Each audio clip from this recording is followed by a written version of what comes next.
성도 여러분, 오늘 이 예배가 성도 여러분의 인생에 가장 빛나고 값진 그런 은혜의 시간이 되기를 소망합니다. 올해는 절기상 4월 4일, 4월 첫 주가 부활주일이었어요. 그리고 절기상 5월 23일이 성령 강림주일입니다. 그러니까 예수 부활과 성령 강림 사이에 또 하나의 사건이 있어요. 그것은 우리가 잘 아는 것처럼 예수님의 승천입니다. 예수님께서 부활하시고 나서 40일 동안 이 땅에 계셨어요. 그리고 제자들에게 나타나셨고, 그리고 나서 이제 승천하신 거죠. 오늘 본문 9절을 보면 이 말씀을 마치시고 그들이 보는 데서 올려져 가시니 예수님께서 승천하셨다, 이런 표현이죠. 성도 여러분, 예수님의 승천에는 어떤 의미가 있을까요? 오늘 그 예수님의 승천이 오늘 우리의 신앙생활에 어떤 유익이 있을까요? 성경에는 이 승천 사건이 우리가 잘 아는 것처럼 3번이 나와요. 첫 번째 사건은 정말 오래전 일이에요. 인간이 한 1000년쯤 살 때, 그때쯤 창세기 5장을 보면 에녹이 그 승천 사건의 주인공입니다. 창세기 5장 22절부터 24절을 보면 에녹이 무두셀라를 낳고 300년 동안 하나님과 동행하며 자녀를 낳았다. 그는 365세를 살았더라. 에녹이 하나님과 동행하더니 하나님이 그를 데려가심으로 세상에 있지 아니하였다라고 기록하고 있어요. 그때 많은 사람들에 대한 기록이 죽었다라고 기록되어 있는데 에녹에 대해서만큼 데려가셨다라고 기록되어 있어요. 그러니까 에녹이 죽지 않고 승천했다. 이것을 에녹의 승천이라고 합니다. 그런데 이 에녹의 승천에서 주목할 것은 그의 아들 무두셀라예요. 우리가 아는 것처럼 무두셀라는 969세까지 삽니다. 정말 오래 살아요. 인간의 수명이 기록된 것에 따르면 무두셀라가 현존 인류 중에 가장 오래 살았어요. 무두셀라가 죽던 해에 그때가 되면 하나님께서 물로 세상을 심판하실 것이다 라는 이 계시를 에녹은 받았어요.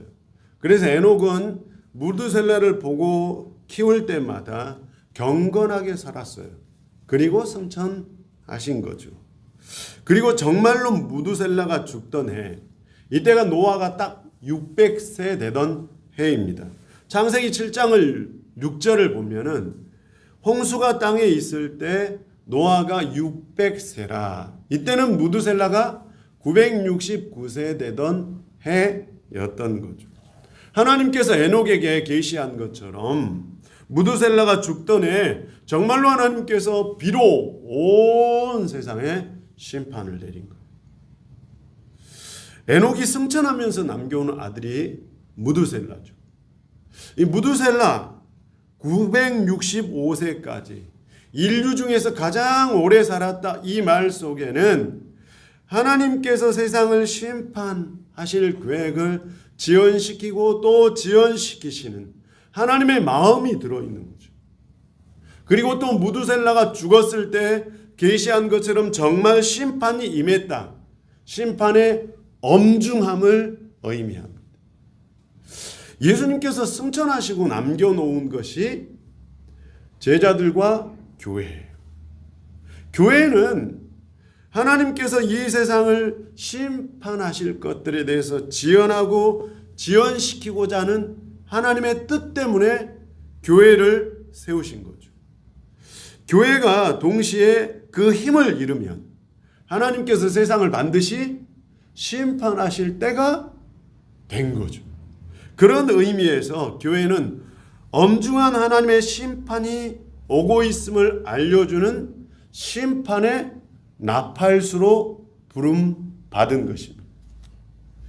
성도 여러분, 예수님께서 교회를 남겨주신 후에 무두셀라가 2번 정도 살 만큼 2000년이 지났어요. 그리고 앞으로 무두셀라가 몇 번을 더 살 만큼 시간이 흐를지 우리는 알 수가 없어요. 그러나 교회는 반드시 주님 다시 오실 것을 확신하며 심판의 그날에 대한 나팔수의 사명을 잘 감당해야 될 줄 믿습니다. 교회를 심판의 나팔수 삼으시려고 승천하신 예수님께서 교회를 세상에 두신 거예요. 그러므로 오늘 우리는 주님 다시 오실 것입니다. 주님 다시 오실 것입니다. 라고 노래할 수 있는 성도가 되어야 될 줄 믿습니다. 이런 성도들 되기를 축복합니다.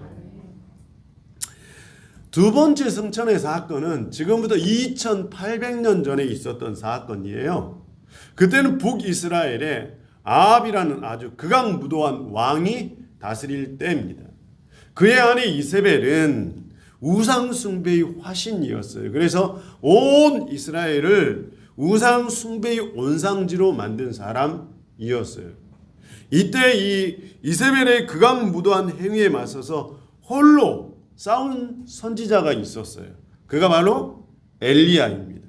우리가 잘 아는 것처럼 갈멜산에서 바알 선지자 850명과 싸워서 승리하죠.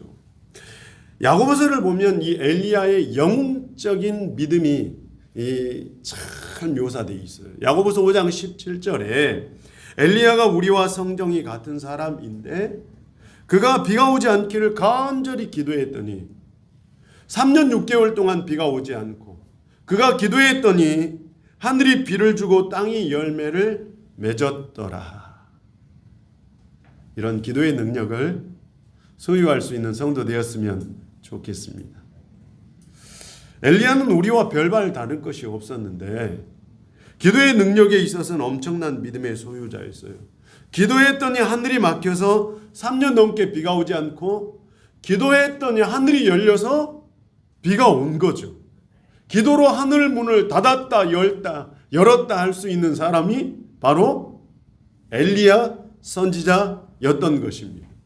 그런데 그 엘리야 선지자에게 제자가 있었어요. 엘리사라는 제자였어요. 열왕기하 2장 1절을 보면 이 엘리야와 제자 엘리사가 함께 길을 걸어갑니다.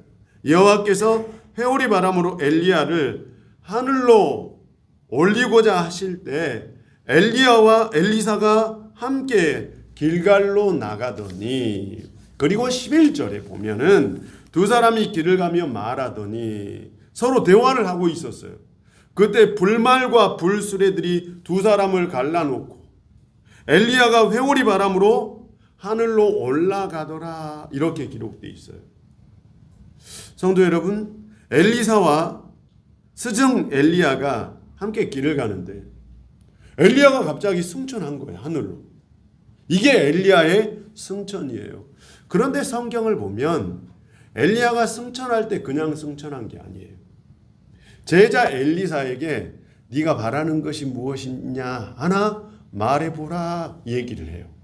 그때 엘리사가 이렇게 말을 해요. 당신이 가지고 있는 성령의 역사, 그 갑절의 은혜가 제게 있게 했으면 좋겠습니다. 라고 요구를 해요.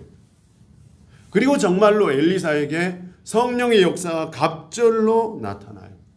사도행전 오늘 본문 1장 8절 우리 같이 한번 읽어보도록 하겠습니다. 1장 8절입니다. 같이 한번 읽어보죠. 시작. 오직 성령이 너에게 임하시면 예루살렘과 온 유대와 사마리아와 땅끝까지 이르러 내 증인이 되리라 하시니라. 엘리야가 승천했을 때 제자 엘리야에게 성령의 능력이 갑절로 역사했던 것처럼 예수님께서 승천하셨을 때 제자들에게 성령의 강력한 능력이 임했던 거예요. 그러니까 엘리야의 승천이나 예수님의 승천이나 남겨진 사람들에게는 성령의 능력이 전수된 사건입니다. 그러니까 승천에는 참 영적으로 묘하고 깊은 은혜가 있어요.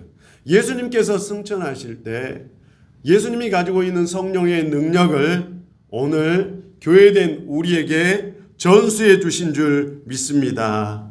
이 능력을 가지고 살아가는 성도 되시기를 소망합니다.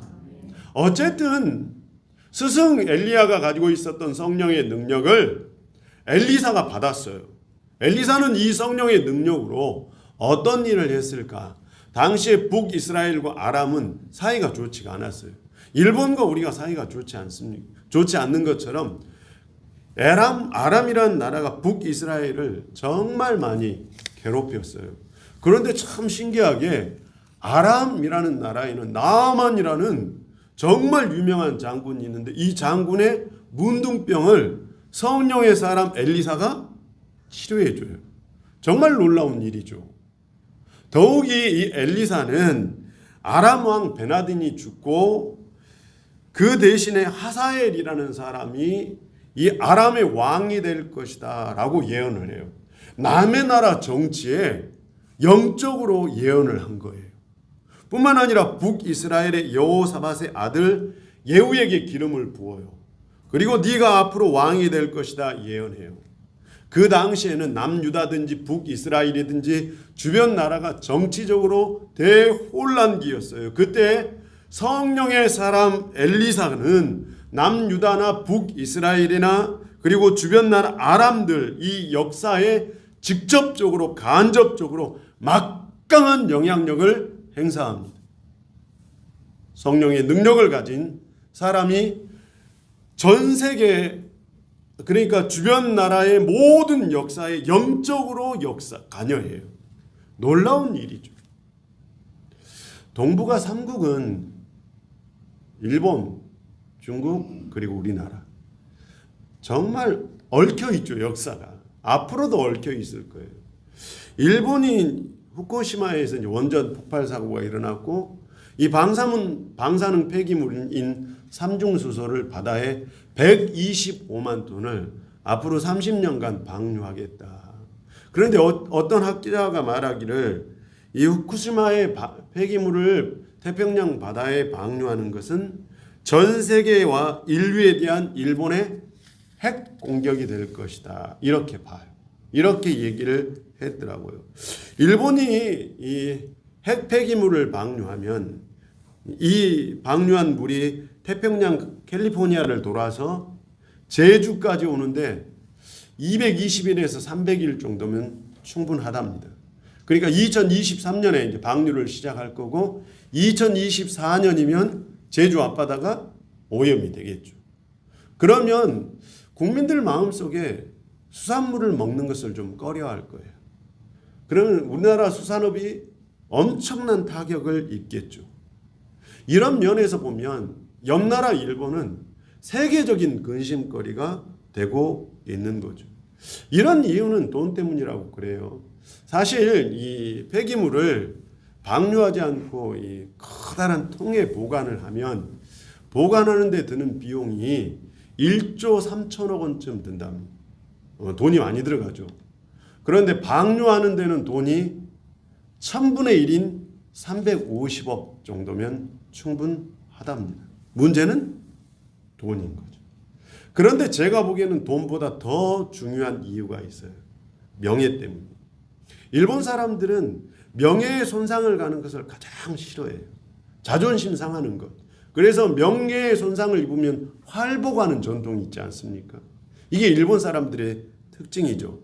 원전 사고국이라는 세계적인 오명 뿐만 아니라 그로 인해 발생한 자존심의 붕괴. 일본 국민들이 가장 싫어하는 시나리오죠. 올림픽을 이 코로나 시대에 강행한 이유도 이 원전 사고국이라는 세계적인 불명예를 올림픽으로 덮어버리려고 하죠. 이게 이제 일본의 시나리오인 거죠. 자신들의 명예를 위해서 전 세계 사람들의 생존을 또는 생명을 경시하는 사람들. 죄송하게도 우리 이웃 나라 사람이죠. 우리가 이사를 갈 때 이웃을 잘 만나야 된다 이런 얘기를 많이 하는데 그런다고 우리나라를 뽑아서 이사를 갈 수도 없고 참 힘든 우리가 이 사이에 끼어 있다고 할 수가 있겠죠. 그런데 성경을 보면은 성경은 성령의 활동이죠. 성령의 활동의 최종적인 목표는 우리들의 구원이죠. 그런데 우리가 성령의 활동 중에 간과하고 있는 것이 하나 있어요. 바로 생명 존중의 활동이에요. 성령의 활동은 지난 2000년 동안 예수 복음이 들어가는 나라마다 역사를 바꾸었어요. 그 이유가 무엇일까? 교회가 가지고 있는 생명 존중의 활동 때문이죠. 그래서 성경은 성령을 생명의 영 이렇게 불러요. 성령을 생명의 영이라고 불러요.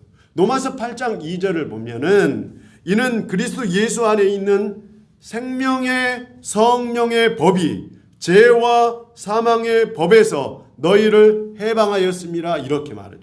성령의 법이라 말하지 않고 생명의 성령의 법이라고. 다시 말해서 성령을 생명의 활동으로 본 거죠. 예수님께서 성령으로 충만했어요. 그래서 생명의 능력자로 사역을 하셨어요. 그래서 요한복음을 보면 예수님께서 내가 길이요 진리요 생명이라고 말씀하셨어요. 예수님과 함께 했던 그 성령의 활동, 생명의 활동이 예수 승천을 통해서 오늘 우리에게 역사했어요. 그러므로 우리도 성령의 활동을 가진 생명의 능력자들인 줄 믿습니다. 성령 안에 있는 사람은 돈보다 생명을 중요하게 여겨요. 그래서 성령 안에 있는 사람은 명예보다 생명을 더 중요하게 여기죠. 성령 안에 있는 사람 혹시 나의 행동 하나가 다른 사람들의 다른 생명을 해치지 않을까 살펴보죠. 우리 안에 성령이 활동하고 있다면 생명의 능력자된 교회가 지금 나서야 될 때예요. 교회가 생명의 바다의 생명, 제주의 생명을 지킬 수 있도록 서로 연대하고 기도하고 하나 돼야 돼요. 지금 우리가 성령으로 충만하다면 일본이 삼중수소를 방류하는 것을 손 놓고 볼 때가 아니라 성령의 사람이라면 반드시 이 시대의 역사에 직접적으로 간접적으로 관여해야 합니다.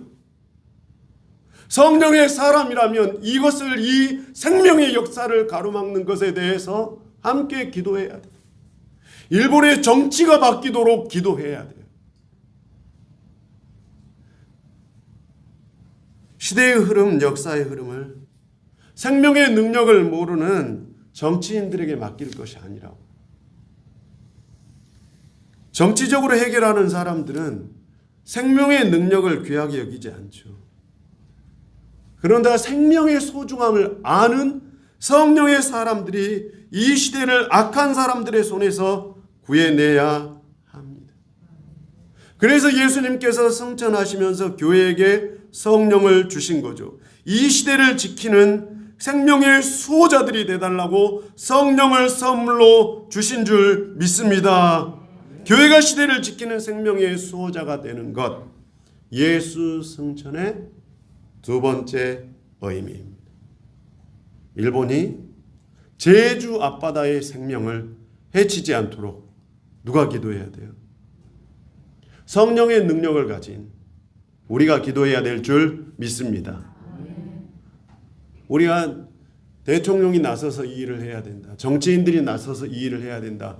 그럴 것이 아니라 성령의 사람인 우리가 나서야 합니다.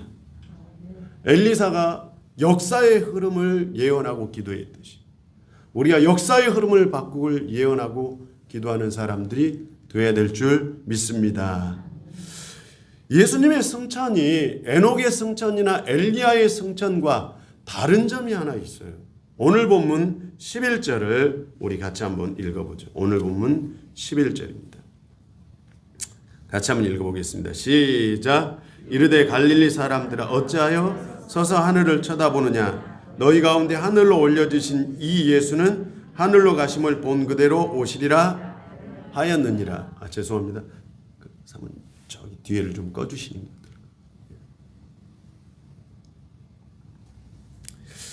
에녹과 엘리야는 승천했지만 다시 올까요 안 올까요? 안 오죠. 그런데 예수님께서는 승천하신 모습 그대로 다시 오실 것입니다. 왜 다시 올까요? 오늘 본문 3절을 우리 같이 한번 읽어보도록 하겠습니다. 3절입니다. 시작. 그가 고난 받으신 후에 또한 그들에게 확실한 많은 증거로 친히 살아계심을 나타내사 40일 동안 그들에게 보이시며 하나님의 나라의 일을 예수님께서 제자들에게 40일 동안 하나님의 나라의 일에 대해서 가르치셨는데 그 하나님의 나라의 일이 정말 중요하기 때문에 가르치지 않았겠습니까? 이 하나님의 나라의 일이 도대체 무엇이었을까요? 2019년에 대한민국의 1인 그러니까 한 가구의 1년 총소득 평균 소득이 5,924만 원. 대한민국 한 가구의 1년 평균 소득이 5,924만 원. 이것을 12달로 나누면 한 달에 493만 원 정도가 한 가구의 한 달 소득이래요. 그러니까 부부가 맞벌이를 해서 500만 원쯤 벌어야 좀 산다라고 할 수 있는 거죠. 평균이에요, 평균. 대한민국의 딱 평균이 500만 원 수입이에요. 2020년 코로나가 시작되었어요.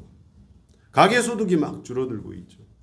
한 가정에서 한 500만 원 있어야 가정이 유지되는데 200만 원, 250만 원 이렇게 수입이 반토막이 났다고 가정을 해봅시다.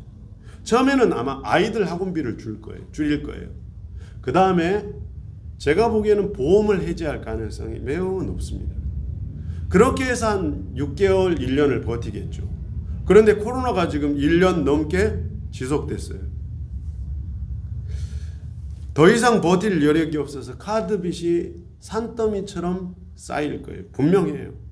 물론 우리나라 모든 가구가 이런 것은 아니지만 많은 가구가 이런 실정에 처해 있을 거예요. 이런 현상이 일어나면 가장 먼저 어떤 현상이 나타날까요? 제가 보기에는요. 그 가정을 이끌어가는 가장의 멘탈이 붕괴될 거예요. 비그리스도인만 그런 것이 아니라 예수 믿는 사람들도 경제적인 위기에 처하면 신앙이 믿음이 탈탈 털릴 거예요. 오늘 우리가 인생을 사는데 우리를 위협하는 가장 큰 요소는 경제적인 위기라고 합니다. 건강에 이상이 찾아오면 처음에는 낙심하다가 그 다음 다시 정신을 차리고 건강을 위해서 기도하고 운동하고 다 한대요. 그런데 경제적 위기가 오면 그대로 무너지는 경우가 참 많다고 해요.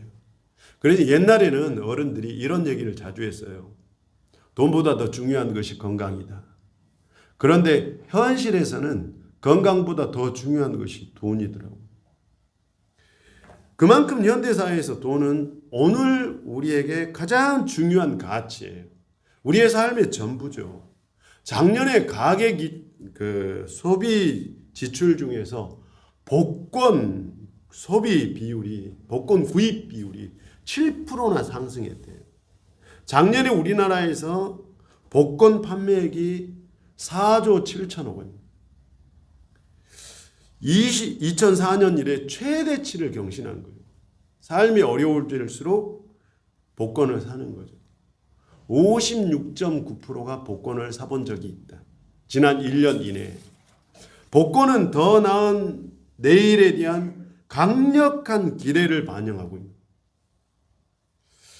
우리 모두 누구나 예외 없이 좀 더 나은 내일을 기대하는데 그 나은 내일이 무엇냐면 국민의 한 70에서 80%가 물질적으로 조금 더 여유로워졌으면 좋겠다라는 이런 새로운 내일에 대한 기대를 대부분의 사람들이 품고 살아요.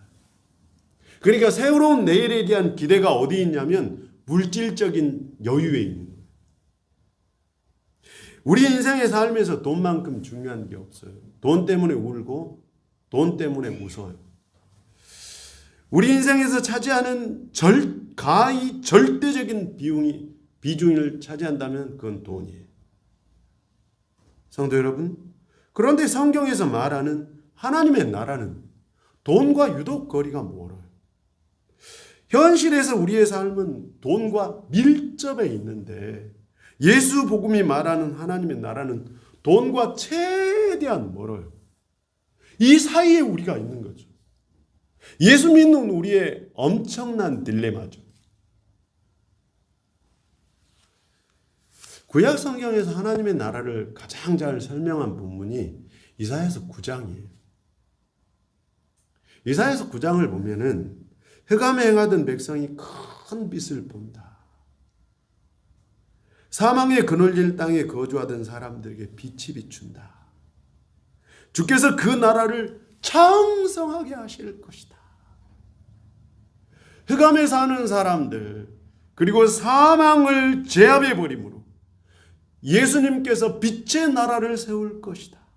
이렇게 소개하고 있어요. 한 아기가 우리에게 낳고 한 아들을 우리에게 주셨는데 또 다윗의 왕조와 그의 나라를 군림하며 그의 나라를 굳게 세우고 지금 이후로 영원토록 정의와 공의로 그것을 보존하실 것이다.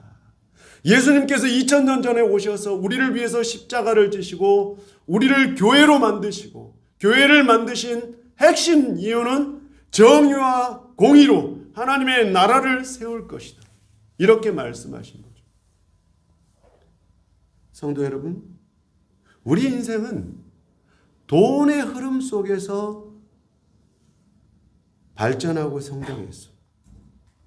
돈의 가치와 밀접하게 연관되어 있는 인간이 빛의 나라 정의와 공의로 보존되는 나라로 구현되는 하나님의 나라를 이해하는 것은 오늘 우리의 삶에서는 너무나 비현실적이에요. 예수님께서 차라리 돈과 관련해서 하나님의 나라를 설명했으면 잘 이해했을 텐데 이해가 안 돼요.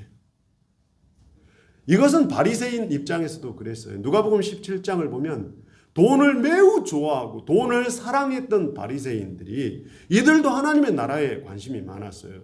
그래서 예수님에게 나와서 하나님의 나라에 대해서 물어요. 바리새인들도 하나님의 나라가 잘 이해가 안 됐다는 거죠. 그래서 바리새인들이 예수님께 묻기를 하나님의 나라가 어느 때 임합니까? 그러자 예수님께서 바리새인들에게 했던 대답이에요.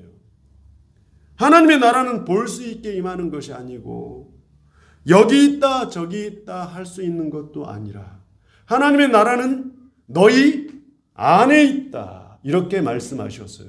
이 말씀을 바리새인들에게 하셨어요. 다시 말해서 하나님의 나라는 돈과 전혀 상관이 없다. 돈이 많은 바리새인일지라도 그 안에 하나님의 나라가 세워질 수 있다라는 거죠. 대표적인 사람이 니고데모예요. 가난한 제자일지라도 그 안에 하나님의 나라가 세워질 수 없다. 대표적인 사람이 가롯 유다예요. 하나님의 나라는 돈이 많은 사람에게는 세워질 수 없고 돈이 적은 사람에게만 세워진다. 그런 나라가 아닌 거죠. 마태복음 25장을 보면 마지막 심판의 때 세상 모든 사람들을 두 부류로 딱 나눠요. 양과 염소로. 양을 오른쪽에 두어요. 이 오른쪽에 있는 사람들에게 말씀하시죠. 그때 임금이 오른쪽에 있는 사람들에게 이르되 내 아버지께 복을 받을 사람들아 나와 창세로부터 너희를 위해 예비된 나라를 상속받으리라. 세상이 창조될 때부터 하나님께서 우리를 위해 준비된 나라가 있는데 그 나라는 어떤 사람이 누릴 수 있냐? 그 다음 구절이 참 의미가 있어요. 마태복음 25장 35절에 내가 줄일 때 너희가 먹을 것을 주었고 목마를 때 마시게 하였고 나그네 되었을 때 영접하였고 헐벗었을 때 옷을 입혔고 병들었을 때 돌아보았고 옥에 갇혔을 때 와서 보았느니라. 하나님의 나라는 돈이 많고 적음에 있는 것이 아니라 전혀 관계가 없어요. 중요한 것은 그가 그 돈으로 어떻게 살았느냐, 어떻게 살고 있느냐가 중요해요. 우리가 예수 안에서 의롭게 살았다면 하나님의 나라를 상속받게 될 줄 믿습니다. 부유한 교회라고 해서 하나님의 나라가 이루어진 것이 아니라 그 돈으로 의롭지 않으면 하나님의 나라가 없는 거예요. 가난한 교회일지라도 그 물질을 가지고 의롭게 사용하면 그 교회가 하나님의 나라를 계승할 줄 믿습니다. 성도 여러분, 하나님의 나라는 돈이 많고 적음에 있는 것이 아니라 그 물질을 가지고 지금 어떻게 사느냐, 예수 안에서 성령 충만함으로 생명의 능력을 일으키는 그 물질로 사용할 수 있느냐에 따라서 하나님의 나라가 좌우될 줄 믿습니다. 예수님은 이것을 가르친 거죠. 제자들 40일 동안. 사도행전 20장 34절을 보면 사도 바울이 이런 고백을 해요. 여러분이 아는 바와 같이 이 손으로 나와 내 동행들이 쓰는 것을 충당했습니다. 이때가 사도 바울이 에베소 교회를 목회할 때인데, 이때쯤 전국적으로 이 가뭄이 들어요. 엄청난 가뭄이 들어요. 그래서 사도 바울이 사역할 때 후원금을 지원했던 교회들이 후원을 할 수가 없는 거예요. 그래서 사도 바울이 어쩔 수 없이 옛날에 직업이었던 텐트를 만든 일로 다시 돌아가요. 그 일을 해요. 요즘 코로나로 전국적으로 교회가 재정적으로 어려워지고 있어요. 우리 교회도 심히 어렵죠. 어느 교회 어느 목사님께서 이 코로나 때문에 이제 너무 힘들어져서 사례비를, 교회에서 받아야 될 사례비를 현재 받는 것의 3분의 1이나 아니면 거의 못 받는다고 가정을 해요. 부부가 맞벌이를 하면 좋을 텐데 사모님이 건강상 일을 못 한다고 가정을 해요. 그런데 아이들은 아직 커가고 있다고 가정을 해요. 이 목사님이 얼마나 버틸 수 있을까요? 한 1년 버틸 수 있을까요? 시간이 조금 지나면 제가 보기에는 이 목사님이 평소에 품었던 비전과 꿈이 탈탈 털릴 거예요. 멘탈이 붕괴되고 목사님께서 꿈꾸었고 설교했던 하나님의 나라에 대한 소망이 모두 무너져 내릴지도 몰라요. 당장 현실의 문제에 부딪혀서 밤에 대리운전을 하거나 낮에는 건설 현장에서 막노동을 해야 될지도 몰라요. 목회를 접고 이렇게 산다고 해서 하나님의 나라가 다 무너지는 것은 아니에요. 사도 바울도 잠시 다시 텐트를 만든 일로 돌아갔잖아요. 그러나 현실적인 문제를 해결하기 위해서 목사님의 믿음과 비전은 바닥을 칠지도 모릅니다. 저는 오늘 이 설교를 준비하면서 저를 한번 생각해 보았어요. 저희 교회가 경제적으로 너무 어려워져서 저의 사례비를 줄 수 없다고 가정을 해봤어요. 어느 날 갑자기 제게 있는 이 물질적인 보장이 목회자에게도 정말 중요하거든요. 그런데 이 물질적인 보장, 돈의 안전장치를 하나님께서 어느 날 거둬가 버린 거죠. 그럴 때 저의 믿음이, 저의 비전이 탈탈 털리지 않고 여전히 하나님의 나라를 꿈꿀 수 있을까? 의의 나라를 소망할 수 있을까? 정의와 공의의 나라, 생명의 나라를 구현하기 위해서 기도하고 목회하고 헌신할 수 있을까? 성도 여러분, 쉽지가 않겠죠. 우리는 언제든지 무너질 수 있어요. 어느 순간 돈이 말라버릴 수도 있어요. 그럼에도 불구하고 우리의 안에 하나님께서 심어주신 하나님의 나라는 빼앗기지 말아야 될 줄 믿습니다. 오늘 본문 11절 같이 한번 읽어보죠. 오늘 본문 11절입니다. 한 번 더 같이 한번 읽어보도록 하겠습니다. 시작. 이르시되 갈릴리 사람들아 어찌하여 서서 하늘을 쳐다보느냐? 너희 가운데서 하늘로 올려지신 이 예수는 하늘로 가심을 본 그대로, 거기다가 표시를 좀 해놓으면 정말 좋을 것 같아요. 저는 본 그대로라는 말씀이 너무 좋아요. 예수님께서 승천하셨어요. 승천하신 모습을 제자들에게 보여주셨어요. 예수님께서 자신의 승천하신 모습을 제자들의 마음에, 생각에 각인을 시켜준 거죠. 그리고 말씀하신 거죠. 너희가 본 그대로 올 것이다. 이 말 속에는 너희의 시선을 늘 하늘에 고정을 두어라. 승천하신 본 그대로 올 것이다. 너희의 시선을 땅의 것들에 빼앗기지 말고 하늘의 끝까지 고정을 두어라. 다시 말해서 하나님의 나라를 열망했던 그 마음, 하나님의 나라를 제자들의 마음속에 각인시켜 주시면서 예수님께서는 승천하신 것입니다. 성도 여러분, 요한복음 8장 15절에 하나님께 속한 자는 하나님의 말씀을 듣는다, 이렇게 말씀하고 있어요. 요한복음 5장 25절에 죽은 자들이 하나님의 음성을 들을 때가 오나니 곧 이때라. 듣는 자는 살아날 것이라. 성도 여러분, 늘 우리의 시선이 하나님께 고정되기를 소망합니다. 하나님의 나라에 고정되기를 소망합니다. 우리의 눈과 귀와 입이 하나님의 나라에 고정되기를 소망합니다. 우리의 마음과 생각과 정신이 하나님의 나라에 고정되기를 소망합니다. 우리의 손과 발과 몸이 하나님의 나라에 고정되기를 소망합니다. 그럴 때 우리의 인생 전체가 하나님의 나라가 될 줄 믿습니다. 돈의 유무와 상관없이 하나님의 나라는 이미 우리 안에 들어와 있습니다. 세상의 흐름과 역사를 바꿀 생명의 나라로, 사망 권세를 이길 빛의 나라로, 죄와 불의를 이길 정의와 공의의 나라가 오늘 우리 안에 예수 승천을 통해서 각인된 줄 믿습니다. 성도 여러분, 예수 승천을 통해서 첫 번째, 심판의 나팔수가 되었어요.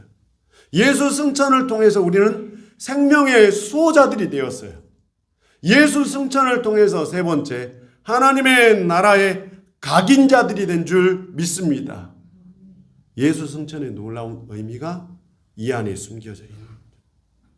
오늘 예수님께서 다시 오실 것입니다. 심판의 나팔수로 예수님께서 다시 오실 것을 기억하며 이 제주의 생명을 살리고 시대의 역사와 변화에 따라서 세계 각국들이 생명을 무시할 때, 정치인들이 생명을 무시할 때 성령으로 충만한 우리들은 한 생명이라도 살릴 수 있도록 제주 앞바다의 생명을 살릴 수 있는 교회가 되기를 소망합니다. 뿐만 아니라 이 코로나 때문에 물질적으로 어려워지고 힘들어질지라도 우리 저청중앙교회가 품고 있는 하나님의 나라, 성도 여러분이 품고 있는 하나님의 나라가 영혼 속에 각인되기를 소망합니다. 그래서 사단에게 시선을 빼앗기지 않고 하나님의 나라를 열망하며 그대로 쭉 전진해 갈 수 있는 복된 성도들 되기를 축복합니다. 함께 기도합시다. 참 좋으신 아버지 하나님, 오늘 예수님의 승천을 통해서 세 가지 의미를 마음에 되새깁니다. 예수님은 반드시 다시 오십니다. 예수 재림을 선포하는 심판의 나팔수로 살게 하여 주시옵소서. 예수님 다시 오실 때까지 온 세상에 생명의 아름다움을 보존하고 제주 앞바다의 아름다운 생명들을 보존하는데 성령 충만한 교회들이 나서게 하여 주시옵소서. 시대의 악을 뽑아내고 사망 권세들을 다 물리치는 성령 충만한 사람, 시대와 역사의 변화를 주도하는 성도들 되게 하여 주시옵소서. 경제적으로 힘들고 어려울지라도, 삶이 무너지고 깨질지라도 하나님께서 우리 안에 세워놓으신 하나님의 나라를 열망하며 시선을 하늘에 두고 본 그대로 다시 오실 예수님을 믿고 오늘 하나님의 나라의 각인자들로 살아가게 하여 주시옵소서. 예수 그리스도 이름으로 기도하옵나이다. 아멘.